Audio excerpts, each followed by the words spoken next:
kita nak baca Quran, kena ada Quran dulu. Orang Mesir kebanyakan yang kadang-kadang jangan sangka orang tengok tepi tu pakcik-pakcik jual sayur. Hafiz Quran.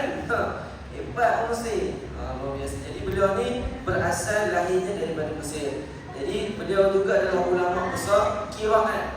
Jadi qiraat tau, qiraat dia ada 7. Yang biasa awak dengar kadang-kadang wadduha. Tapi kita tak belajar lah, tak payahlah. Itu belum taraf awak lagi.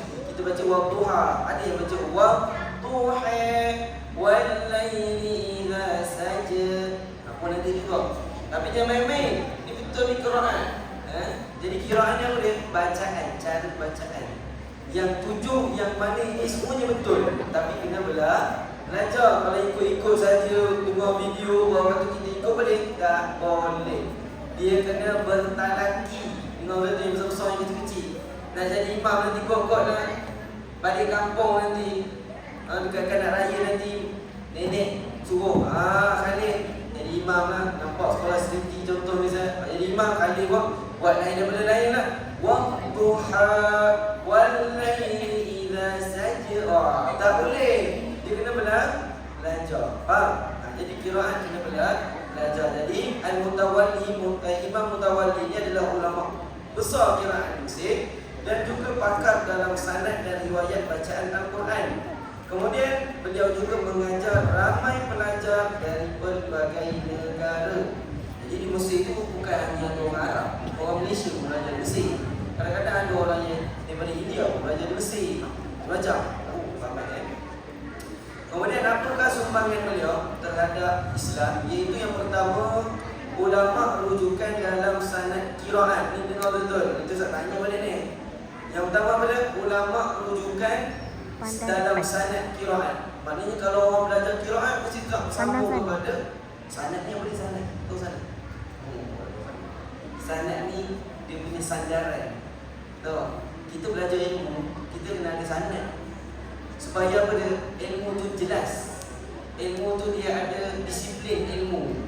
Faham? Macam Al-Quran. Awak belajar Al-Quran hari ni dengan guru-guru awak. Guru-guru awak ni belajar dengan guru-guru mereka. Guru mereka belajar dengan guru-guru sampai kepada sahabat.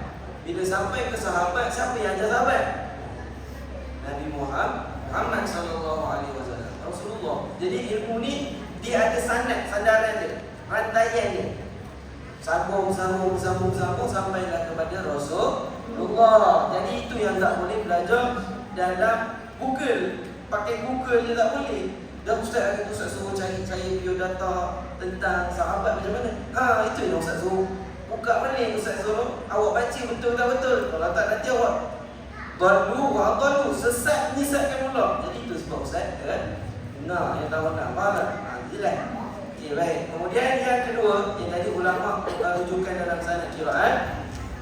Yang kedua, mengajar ramai pelajar hingga tersebar ke pelbagai negara. Yang ketiga, menjaga ketepatan bacaan Al-Quran. Jadi Al-Quran ini ketika di zaman Sayyidina Abu Bakar itu telah dihimpun semua mushaf-mushaf Al-Quran. Sebab para sahabat ini mereka ada yang pandai menulis, mereka tulis. Jadi takut nanti macam mana ni nanti. Maka dipikir Sayyidina Umar kata, wahai khalifah, kita kena himpun Al-Quran. Kenapa? Sebab takut nanti kalau seandainya ramai hufaz-hufaz Al-Quran di zaman Sayyidina Bakar meninggal, Quran tak sampai dekat kita hari ni. Makanya dikumpul mushaf Al-Quran. Sebab ada yang baca cara lain, ada yang baca macam tu, ada yang baca macam ni. Jadi nak satukan. Jadi nak buat satu Al-Quran yang awak baca ni bukan yang mudah. Kata Sayyidina siapa yang penulis Al-Quran? Siapa? Siapa penulis Al-Quran? Apa? Mudah. Nanti cari, tahunan cari, nanti saya nak tahu dunia ni. Okay?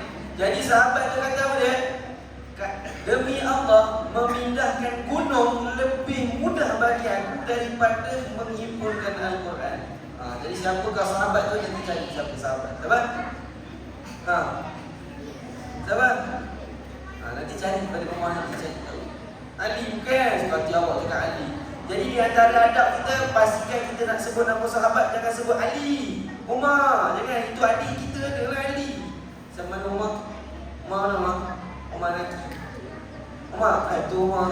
Umar Ali, adik nama Ali Ali, itu adik orang boleh. Kalau Sayyidina Ali, jangan panggil Ali. Ali bin Abi Thalib. Siapa kita nak kata Ali? Umar ni Umar. Kan? Muhammad mana? Itu Muhammad Izzat. Itu boleh. Kalau Muhammad, Sayyiduna Muhammad sallallahu alaihi wasallam. Osman. Jangan Osman. Sayyidina Osman. Apa lagi? Siapa lagi sahabat? Abu Bakar.